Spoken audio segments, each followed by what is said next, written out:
Welcome back to the Barry Charles Footy Show, your one-stop shop for everything rugby league. And in today's episode, we're going to talk about the best locks in the NRL in 2023. Well, my top 8 were pretty easy, but my bottom 2, 9 and 10, I really struggled with picking out of the locks in the competition because I thought there was a lot of struggling players out there in the lock position. And I've had a few that selected in other squads, but hard to differentiate who's playing where and what position because they do change quite a lot sometimes. It's interchangeable between the locks and the props these days. But let's get to it. Number 10 on my list, John Bateman had a disappointing season, but then again he was one of the top tacklers of the season. So in terms of tackling side, he was alright, but I thought his attack was very poor. But he sneaks onto my list. But you want a lot of improvement in 2023. Number 9. Wound by the clock a little bit. Jack de Belin gets a captaincy, and now he's playing for Papua New Guinea. Still the shadow of the player he used to be, but still was good to see him turn back the clock a little bit, and well deserved to make the list. Number 8, another one I could say struggling to make the list. Jason Taumalolo. Absolutely don't know what's happened. He has just fallen off a cliff. He was one of the guns of this, where the age is getting to him now, and he just hasn't got the machine that he used to have. I'm not sure. But yeah, Jason Taumalolo has really gone backwards as well, in my opinion. Something needs to give there.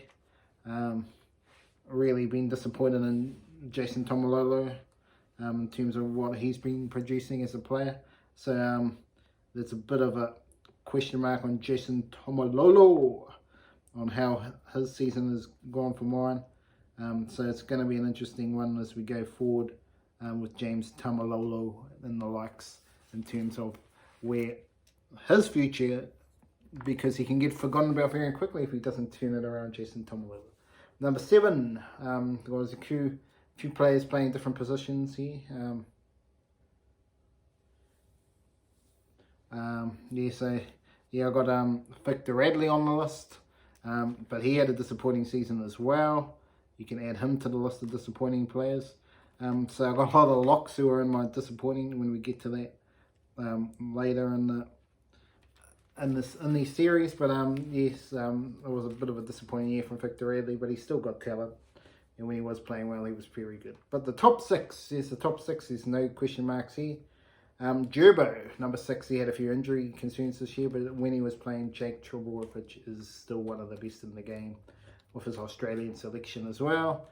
I think a lot of people will say his Australian selection is because he's good around the team and maybe not necessarily deserving of the squad. But Jake Trbojevic, to anyone that knows the game, is very much a team player, very much in this, very talented, very Mr. Consistent, and very much a talented player. Number 5 on the list, Kevin Murray, even though it was a disappointing year for the Rabbits. The captain, he had a very good season himself.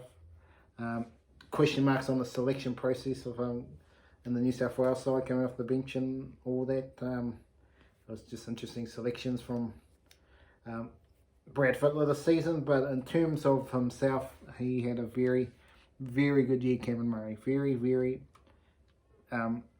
good year as always. He's very Mr. Consistent. Number 4, and definitely on the improve, here is Jermaine Hopgood. Yes, absolutely had a wow of a year. Brilliant season for the Parramatta Eels. And there's a lot of things. There's a lot of Parramatta Eels that had good seasons, but they still didn't make the finals. So yeah, but Jermaine Hopgood really was a good turnaround story. Very good signing. And you hope that he continues to go upwards because the Parramatta Eels really do need him to consistently play well. Number 3, Isaiah Yeo. Yes, Isaiah Yeo. There's a question mark, in my opinion, around Isaiah Yeo, whether he can make the school, whether he deserves a spot in Australia as well as New South Wales. I can argue that. I don't think he's played well for New South Wales for a while. But if you change the way he plays, and he plays like Patrick Carrigan, which I think we saw a bit in the last game, if he just plays more for just the ball running, don't worry about the offloading, all that, really, at Origin level, that's where he should play. And if he plays like that, then he deserves a spot. But trying to play like he does for Penrith, it just doesn't work because the defensive lines are way quicker at Origin level than at club level. So it works at for Penrith level, but going to the next level is just too slow. So yeah, I say yeah. But in terms of clubland, one of the best clearly in the competition. But we know what you're going to get out of it. Isaiah, but I thought there was two players that really had better seasons.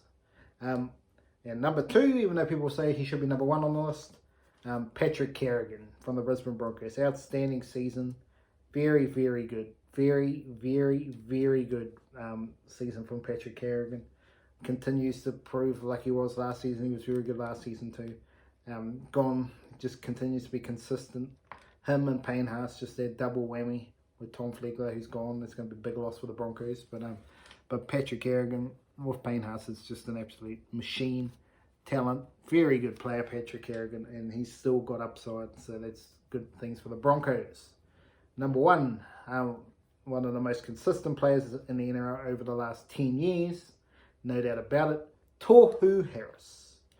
Yes, even when the Warriors were struggling, he continued to play good football. He played great football in Melbourne. He's just a gun of a player. Tohu Harris just does everything right. And he also has an offload when he needs to.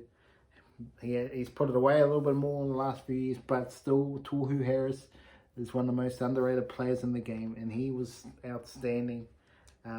Very good season. Because they have the Origin stuff and obviously the point system. But he was well deserving of Lock of the Year in my opinion. But Carrigan deserved it as well. But Tohu Harris was very, very good. Had an outstanding season and well deserved of the Lock of the Year in my opinion. But that is the Barry Charles Footy Show for the best locks of the year in the NRL. Share comments on this video. Remember to like and subscribe to the channel. And have an awesome day out there, my friends.